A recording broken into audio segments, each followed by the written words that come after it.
So, hello students. Now that you know everything about the head and neck, you know everything. We have discussed the functional components of the nucleus. We have discussed the ganglions of the head and neck. And we've discussed the topics of head and neck, head, face, and neck. Now, the cranial nerves is going to be very easy for you to understand, right? I hope you have revised everything to understand this cranial nerves. Clear, students? Now, before I start with the cranial nerves, something that you have to know look at this. That's the brainstem. Okay, this is the brainstem. Now in the brainstem, try to understand what is this part. I'll put in a different color. This is the midbrain here. That's the midbrain. So you have to know this midbrain. What is this? That's the pons here, pons. And what is this part? That's the medulla. Okay, medulla. So midbrain, pons, and medulla. And who's this? So this is basically the brainstem, right? And who's lying behind the brainstem? Cerebellum. The cerebellum is connected to the brainstem by three connections. We call them as peduncles. From the midbrain, there's a connection going to the cerebellum. We call this as the superior cerebellar peduncle. From the pons, what is this known as? This is the middle cerebellar peduncle. Middle cerebellar peduncle connects the pons with the cerebellum. And from the medulla to the cerebellum, this is known as the inferior cerebellar peduncle. It connects the medulla to the cerebellum, right? So that's the midbrain. That's the pons, that's the middle cerebellar peduncle, that's the medulla here, medulla. You find some elevations in the medulla. Look at this. This is number 1, this is number 2, and this is number 3. So what is 1? 1 is what we call as pyramids. Just understand this. 1 is what we call as pyramids. Now, the rest of the things are not important for you. Number 2, what is this elevation known as? Olives. So number first elevation is the pyramid, number 2 is the olives, and number 3, the third elevation is the inferior cerebellar peduncle.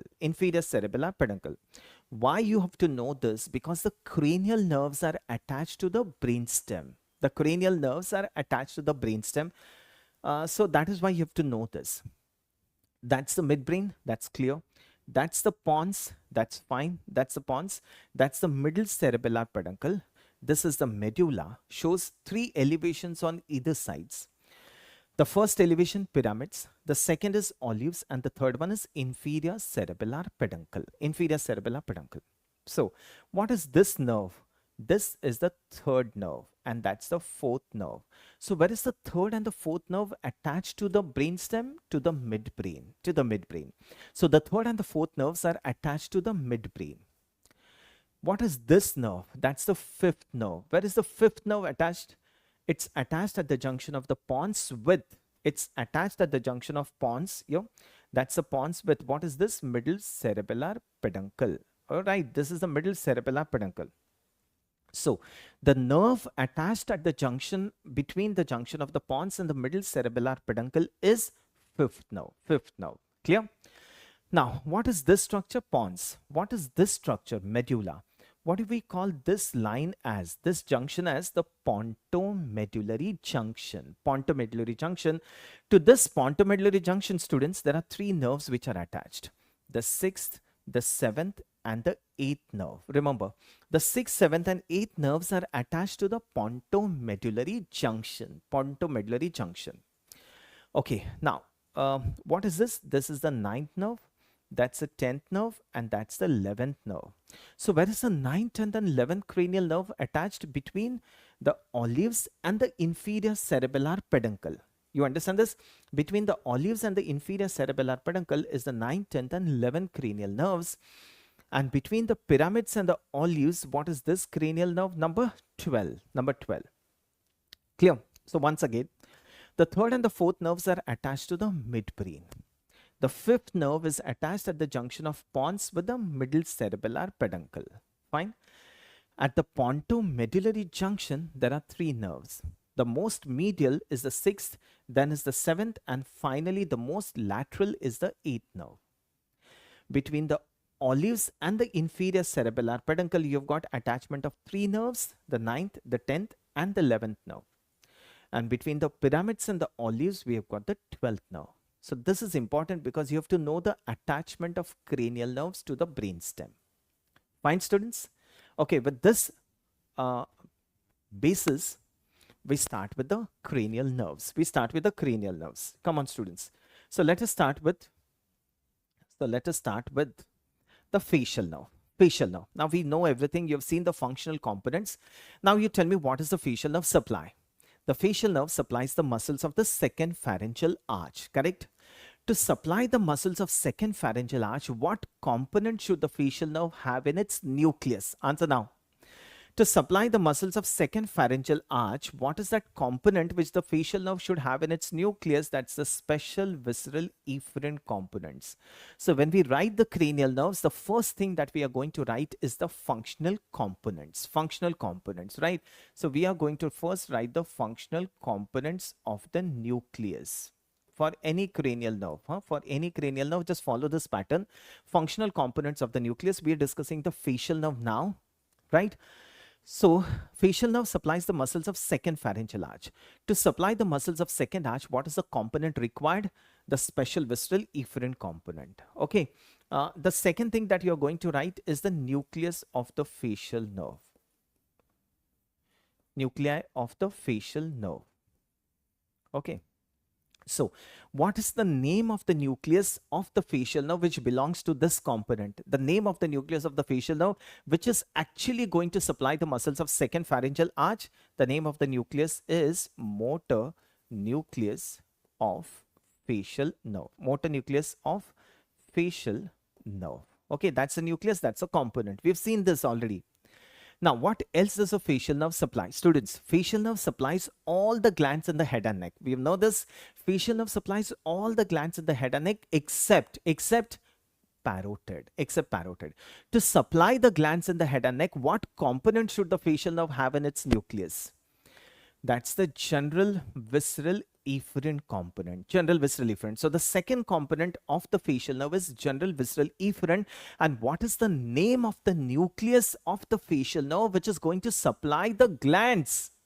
The name of the nucleus. We have written the flow charts thrice. We have written the flow charts. Come on, students, answer. What is the name of the nucleus of the facial nerve which belongs to this component? The name of the nucleus is the superior salivatory nucleus and lacrimatory nucleus. Superior salivatory and the lacrimatory nucleus supplies the glands. Come to the third. What else does the facial nerve supply? Just understand the cranial nerves like this. It's very easy. The facial nerve carries special sensations from the tongue, chorda tympani. You know this. The chorda tympani carries special sensations from the tongue. So what is that component which the facial nerve requires to carry special sensations to the brain? What's that component? That component is special visceral afferent. Special visceral afferent. Remembering? So the third component of the facial nerve is special visceral afferent, and the name of the nucleus of the facial nerve belonging to this component is the nucleus of tractus solitarius. Nucleus of tractus solitarius. You know this. You know this. Right. What else is the facial nerve supply? One thing which I didn't tell you, the facial nerve also supplies the external ear. It supplies the external ear, the skin over the external ear. And this component is known as the general somatic afferent. General somatic afferent. It supplies the skin of the ear. This component which the facial nerve has is the general somatic afferent. But all the sensations from the body wall are carried by which nerve? The trigeminal nerve. We know this. The sensations of the body wall are carried by the trigeminal nerve. So finally, the facial nerve will take sensations from the ear and finally give it to which nerve? The trigeminal nerve. Trigeminal nerve. Right? It will give the sensations to the trigeminal nerve. So these are the components of the facial nerve. These are the nuclei of the facial nerve. Clear? So the motor nucleus, the superior salivatory and lacrimatory, and the nucleus of tractus solitarius. Perfect, students? Where is the nucleus of facial nerve located? The nucleus of facial nerve is located in the pons. Pons. The fibers of facial nerve would come from the pons. And where is the facial nerve attached to? We have seen the slide. The facial nerve is attached to the pontomedullary junction. Look at that facial nerve. It is attached to the pontomedullary junction. Perfect. Now, which foramen will it go? The facial nerve enters into which foramen? Come on, we have done the interiors of cranium. Which foramen does the facial nerve enter? Answer this. Yes, students? Answer. Very good. The facial nerve enters into the internal acoustic meatus. How good. Very nice. The facial nerve enters into the internal acoustic meatus along with the vestibulocochlear nerve and the labyrinthine artery. Now, when the facial nerve enters in the internal acoustic meatus, it is right in the inner ear. It's into the internal ear. From the internal ear, it comes in the middle ear cavity. The facial nerve comes in the middle ear cavity. So I draw this as the medial wall of middle ear. That's the promontory. That's a promontory. That's a medial wall of middle ear. So facial nerve is lying in the internal ear. From the internal ear, it comes into the middle ear cavity. It lies above the promontory. That's the first bend of the facial nerve. We call this as the genu of the facial nerve. We generally write it as geniculate ganglion. So the facial nerve enters the internal acoustic meatus. It's in the internal ear. It bends, comes in the middle ear cavity. So that's the genu. It runs above the promontory. It goes above the promontory, again bends. That's another genu. So twice the facial nerve bends. And as it is going behind the promontory, what is promontory? That's the medial wall of middle ear. Medial wall of middle ear. Have you heard this promontory somewhere? Something lies on the promontory, the tympanic plexus of glossopharyngeal nerve. So the facial nerve from the internal ear comes in the middle ear, undergoes a bend, goes above the promontory, again undergoes a second bend, goes behind the promontory, and as it is coming behind the promontory, students, it finds a foramen here. What is the name of this foramen here? It finds a foramen here. That's the stylomastoid foramen. The facial nerve gets out through the stylomastoid foramen. Now, you know this, the facial nerve enters a gland here. What's that? Parotid gland. Okay, the facial nerve enters the parotid gland, and now the facial nerve will give 5 branches to supply the muscles of facial expressions. That's the course of facial nerve. Simple. Clear? Easy. Okay, so the facial nerve, look, how is the facial nerve? The functional components clear. The nuclei are clear. The facial nerve is lying in the pons. The nucleus is in the pons. Then it comes out from the brain. Where is the facial nerve attached to? The pontomedullary junction. Now it will go to a foramen, internal acoustic meatus, enters the internal ear. From the internal ear, comes in the middle ear, undergoes a bend, goes above the promontory, undergoes a second bend, second genu, goes behind the promontory, gets the stylomastoid foramen here, comes out through the stylomastoid foramen, enters the parotid gland, divides into 5 branches to supply the muscles of facial expressions. Right? In the middle ear, the facial nerve gives 3 branches. We know this. We have seen this already. We have already written the facial nerve. I'm not writing it again. So what is this first branch? That's the greater. Okay, that's the greater petrosal nerve. We have written already, greater petrosal nerve. Second is nerve to stapedius. Nerve to stapedius. And the third one is chorda tympani. Chorda tympani. So these are the 3 branches of facial nerve given in the ear. The greater petrosal nerve joins with the deep petrosal nerve. Just refer to that lesson of the ganglions of head and neck. We have written the flow chart of facial nerve. Beautiful flow chart. So the greater petrosal nerve joins with the deep petrosal nerve, forms the Vidian's nerve, goes to the pterygopalatine ganglion, and the fibers will supply the lacrimal, the nasal, the palatine, and the pharyngeal glands. The nerve to stapedius supplies the stapedius muscle in the ear. The function of stapedius is to dampen the sound. The loud noise which is coming when it enters the ear becomes very low decibels. If this stapedius muscle is damaged, the person, even if a pin falls down, the person feels that it's a very loud noise. And the chorda tympani, we have just seen in the submandibular gland. The chorda tympani joins with the lingual, goes to the submandibular ganglion, relays on the submandibular ganglion, and now supplies the submandibular and the sublingual glands. Right? And then the facial nerve gets out through the stylomastoid foramen and supplies the glands. I hope I'm clear to all of you students. Are you getting a hold of facial nerve now? Enjoying? Enjoying? Fine. Clear now? Beautiful. I mean, this is too good.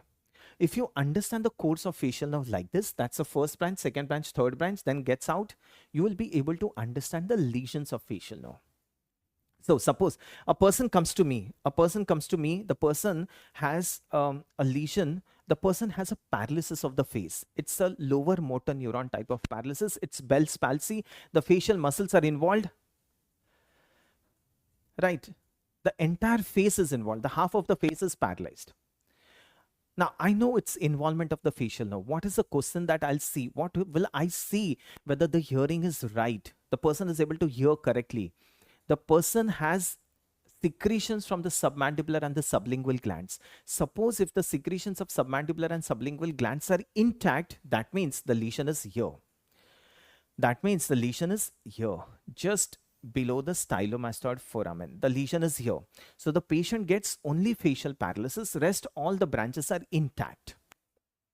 Fine. Now, person comes to me. The lesion is here. Suppose if the lesion is here. So paralysis of the face is there.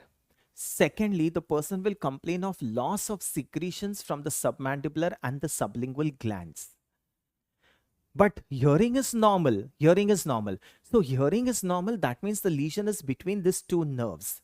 So everything below this is gone. Oh, what has happened? Just one moment. Okay, fine. I got this. So the lesion is right here. Because the lesion is here, the upper two nerves are intact. Everything below this is gone. So facial paralysis is there. Chorda tympani is involved. So there is loss of secretions from the submandibular and the sublingual glands. Clear?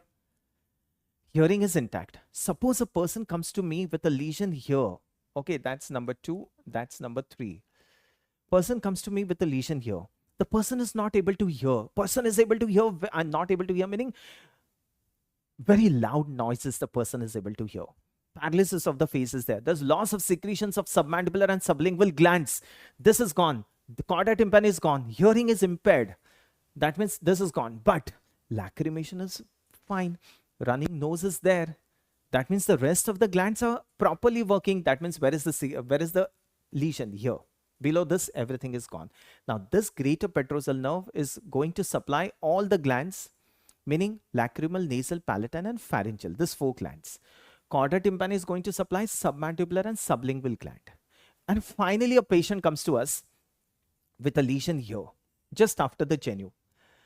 Now, what will the person complain of? Person will complain of loss of secretions from all the glands except parotid, because parotid is supplied by whom? Glossopharyngeal nerve. So the person will have loss of secretions from all the glands except parotid. Person will have hearing problem. Plus there's a paralysis of the face. Clear, students? You understood this? So we have written this flow charts in the functional components. We have written this flow charts in the ganglions.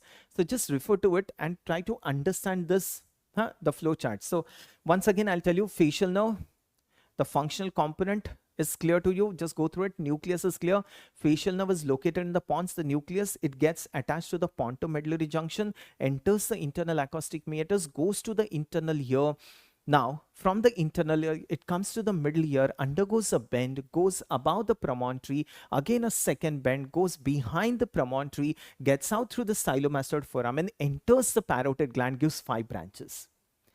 In the ear, the facial nerve gives greater petrosal nerve. Greater petrosal joins with the deep petrosal nerve, forms the Vidian's nerve, goes to the pterygopalatine ganglion and supplies the lacrimal, nasal, palatine and pharyngeal glands.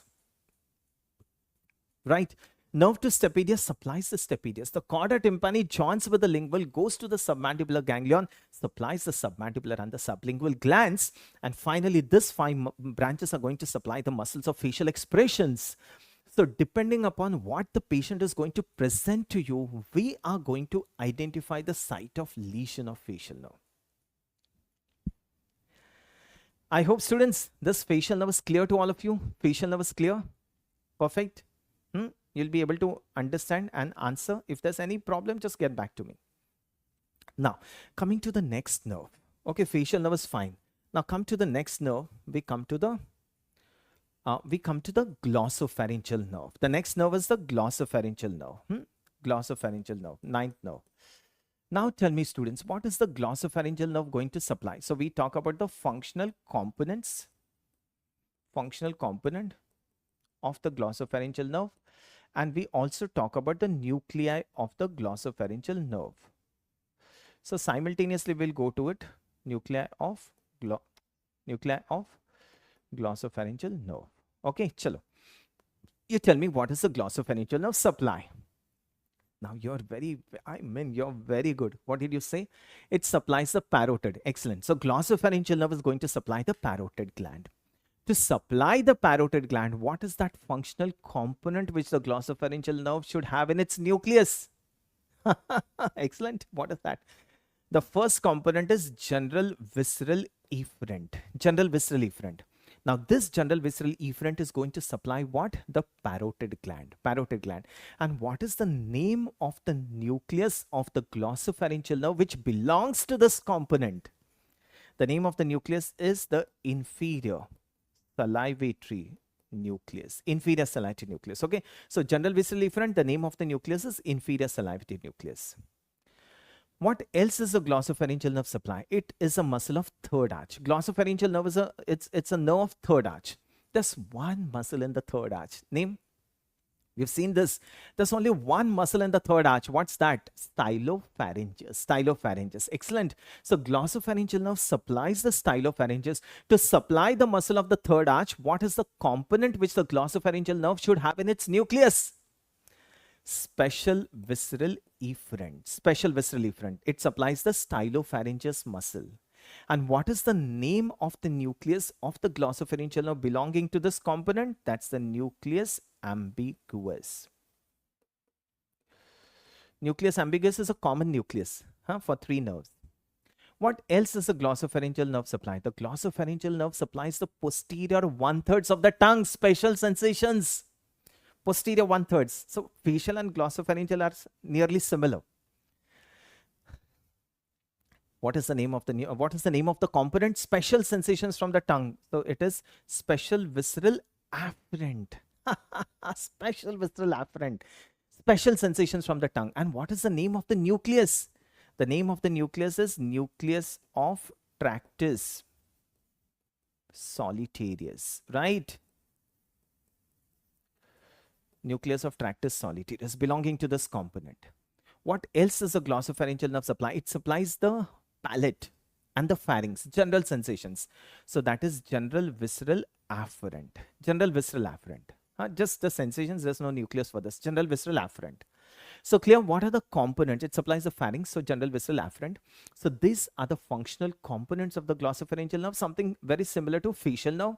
The nuclei, the inferior salivatory nucleus, the nucleus ambiguous for the stylopharyngeus, the nucleus of tractus solitarius to supply the tongue. Fine. The glossopharyngeal nucleus is located in the medulla. And the nerve will emerge out from the medulla. The nerve will emerge out from the medulla. Yo, where is the nerve attached to? Tell me now. Where is the nerve attached to? It's attached to the medulla between the olives and the inferior cerebellar peduncle. That's 9th, 10th, and 11th. So where is the glossopharyngeal nerve attached? Between the olives and the inferior cerebellar peduncle. That's glossopharyngeal nerve. It is attached to the brainstem between the olives and the inferior cerebellar peduncle.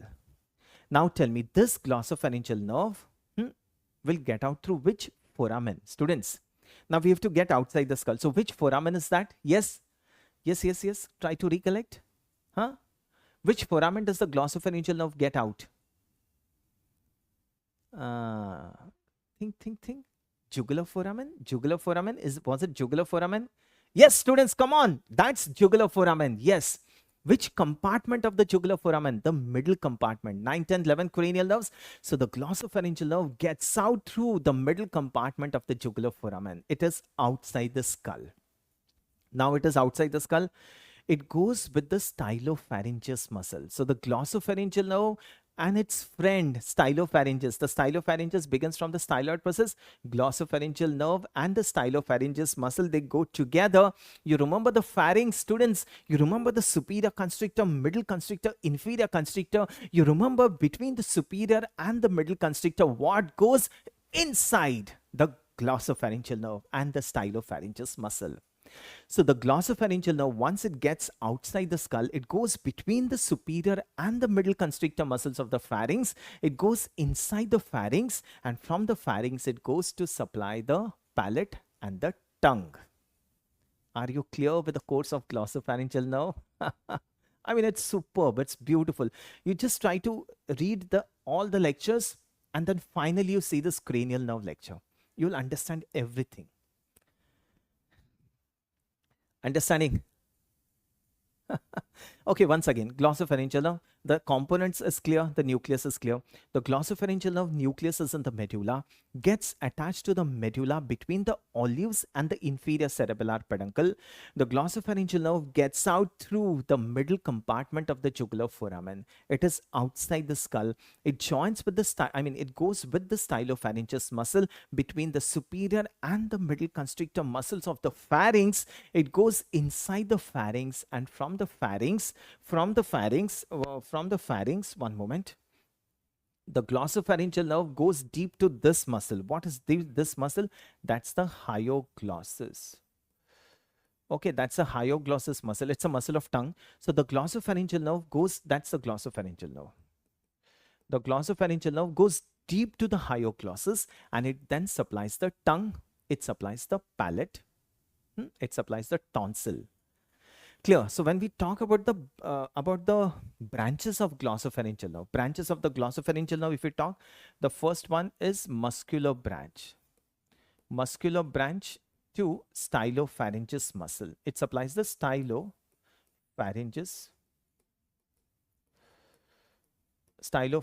muscle. Okay. Then the glossopharyngeal nerve will give the tonsillar branch. Tonsillar branch to the tonsil, to the palatine tonsil. It gives palatine branches. Palatine branches will supply the soft palate, will supply the pharynx, sorry. It will supply the pharynx. And fourth, the glossopharyngeal nerve also gives lingual branch. Lingual branch. Lingual branch is going to supply the tongue. Lingual branch to supply the tongue. Right? So that's the course of glossopharyngeal nerve. Now, if you take a cotton and if you touch the posterior wall of the pharynx, you do a and you touch the posterior wall of the pharynx, you get what is that? Gag reflex. That is gag reflex. And the afferent for this gag reflex is carried by glossopharyngeal nerve. It is carried by the glossopharyngeal nerve. Students getting a hold of this? Are you able to follow the cranial nerves? Now it's very easy. We have discussed everything. Clear? So that's about the glossopharyngeal nerve.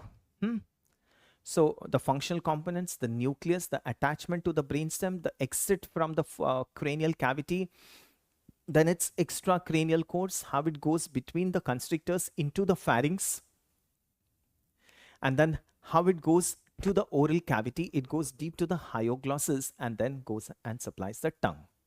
On its way, it gives branches. Perfect, students? Glossopharyngeal nerve supplies the stylopharyngeus muscle of the third arch. Component is special visceral efferent. Name of the nucleus, nucleus ambiguous. Glossopharyngeal nerve supplies the parotid gland. Component, general visceral efferent. Name of the nucleus, inferior salivary nucleus. Glossopharyngeal nerve carries sensations from the tongue. Name of the component, special visceral afferent nucleus, nucleus of tractus solitarius. And glossopharyngeal nerve also carries sensations from the palate, general visceral afferent. Fine. So that's about the glossopharyngeal nerve components, its nucleus. I hope, students, this is clear to all of you. Now we come to the last nerve here. The last nerve. Only three nerves are important for you. Only three nerves are important. The glossopharyngeal nerve, the facial nerve, and the hypoglossal nerve. Hypoglossal nerve. So now, students, tell me, what is the hypoglossal nerve supply? Hypoglossal nerve. What is the hypoglossal nerve going to supply? Hypoglossal nerve is going to supply the muscles of the tongue, right? To supply the muscles of the tongue, which are derived from the occipital myotomes. There are two groups of muscles which are derived from the occipital myotomes. One is the extraocular and the other one is the tongue muscles. So the component required by a cranial nerve to supply the muscles derived from the occipital myotomes, what is that? General somatic efferent. General somatic efferent. So what is the component required by the hypoglossal nerve? So we're talking about hypoglossal nerve now. The name of the component, we talk about the functional components. The name of the component is general somatic efferent. General somatic efferent. And this general somatic efferent is going to supply all the muscles of the tongue except palatoglossus. We have seen this, right? This general somatic efferent component is going to supply all the muscles of the tongue except palatoglossus. And what is the name of the nucleus of the hypoglossal nerve? Name of the nucleus of the hypoglossal nerve? It's the hypoglossal nucleus. We have seen this. Hypoglossal nucleus. The name of the nucleus. So only one component. General somatic efferent supplies all the muscles of the tongue except palatoglossus.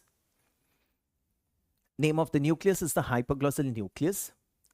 This hypoglossal nucleus is located in the medulla. It's located in the medulla, that I'm telling you.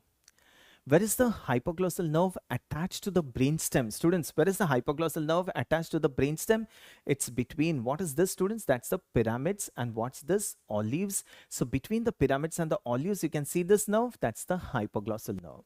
So where is the hypoglossal nerve attached to the brainstem? Between the pyramids and the olives. Between the pyramids and the olives. Fine. Now you tell me, how will this nerve get outside the skull?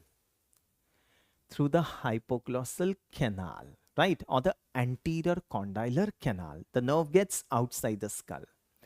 Now this nerve is descending down. The nerve is coming down. It has to go to the oral cavity like this.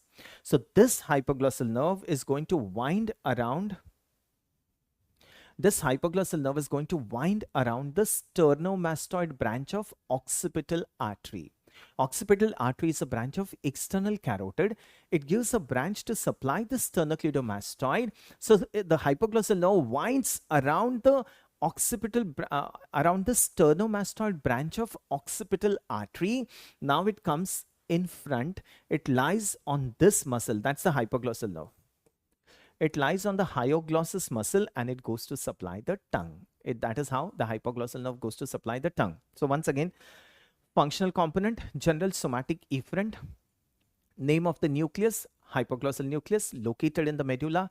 The nerve is attached between the pyramids and the olives.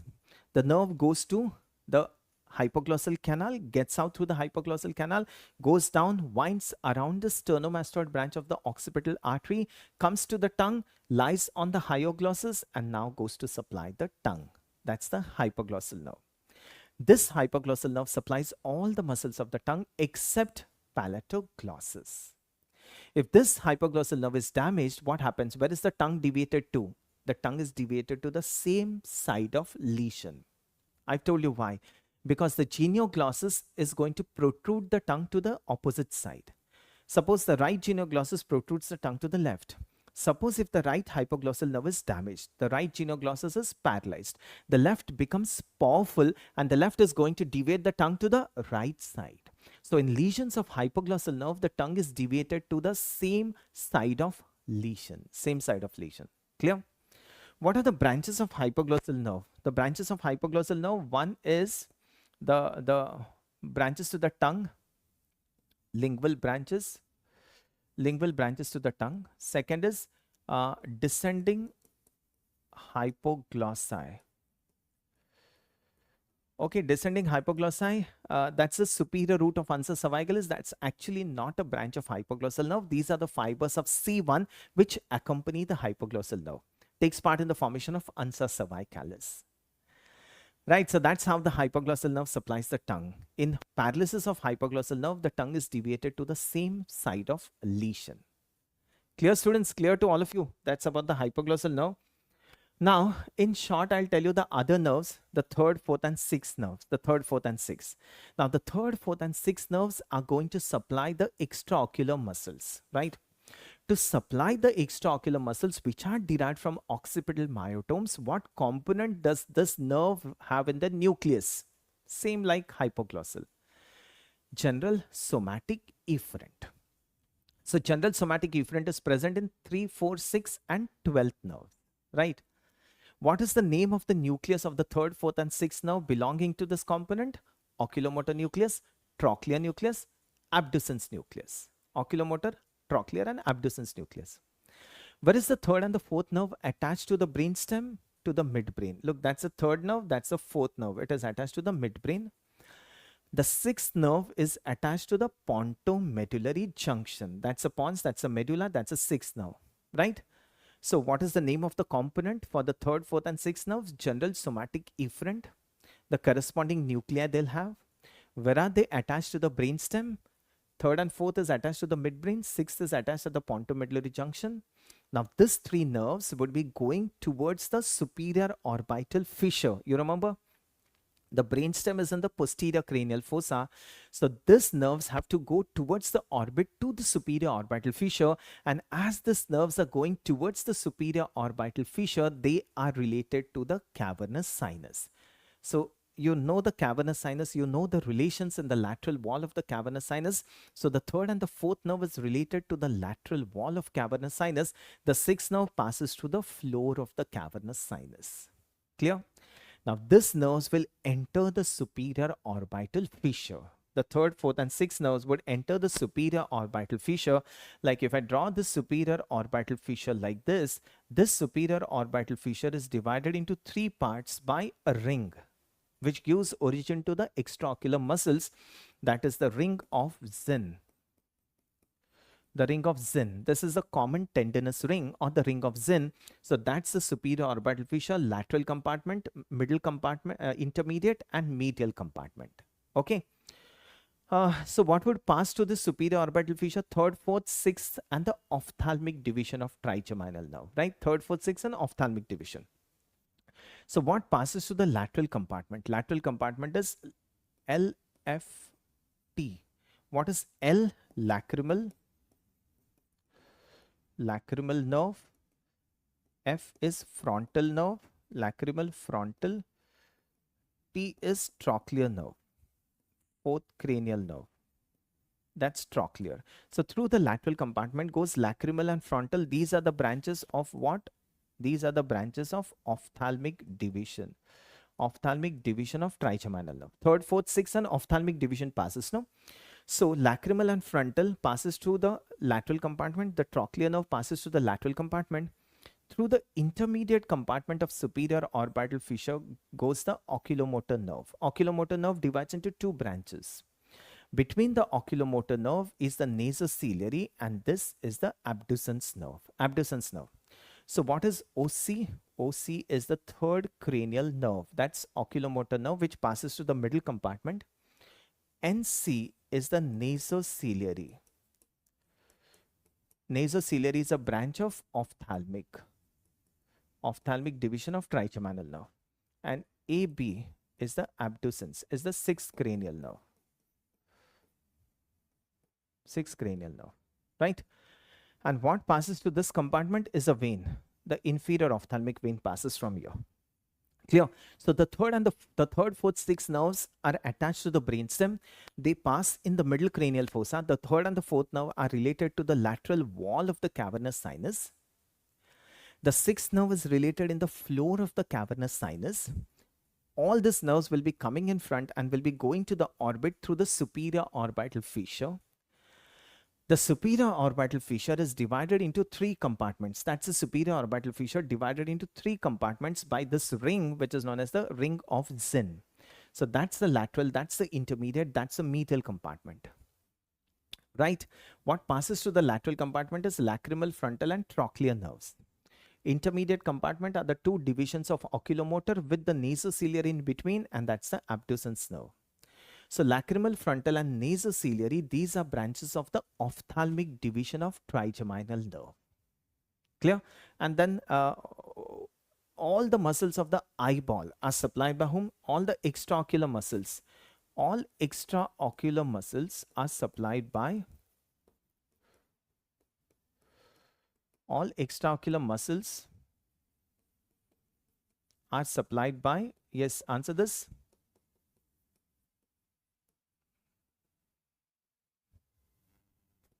Are supplied by third nerve. Huh? Remember this, the oculomotor nerve. All extraocular muscles are supplied by the third nerve except just remember this formula, LR6SO4. LR6 and SO4. That means LR is what? Lateral rectus. Lateral rectus is supplied by 6th nerve, and SO4 is superior oblique is supplied by 4th nerve. Just remember this. So all the extraocular muscles are supplied by the oculomotor nerve except LR6SO4. LR is lateral rectus supplied by 6th nerve, and the superior oblique supplied by 4th nerve. Clear, students? I hope this is clear to all of you. So when you understand any cranial nerve, the first thing that you have to know is the functional components of the nucleus. The second thing is the name of the nucleus of that nerve. The third is the location of the nucleus. Fourth is attachment to the brainstem. Fifth is passage through the foramen. Next is extracranial course. And finally is the muscle supplied and the clinical anatomy of that nerve.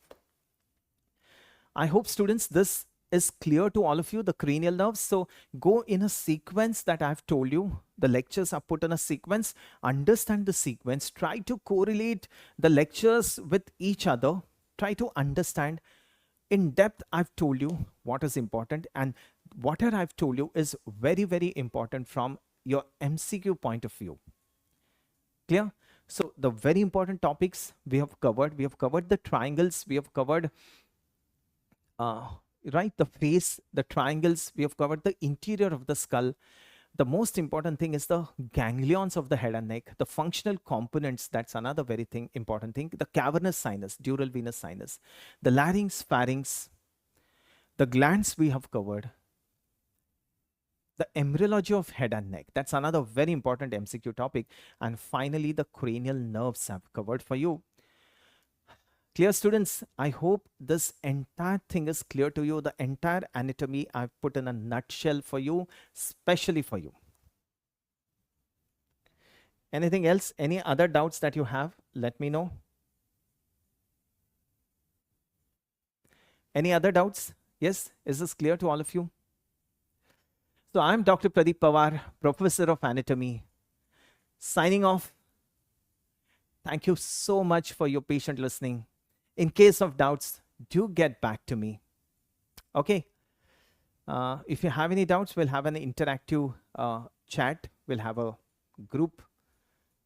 And if you have any doubts, I'll be very happy to solve it. Let me know about the lectures. Thank you once again. Thank you, my dear students, for a very patient listening of all these lectures. I hope you've enjoyed this. You've got a good content of anatomy with you, and I'm sure you'll be able to solve all your MCQs. Thank you to all of you once again. Thank you.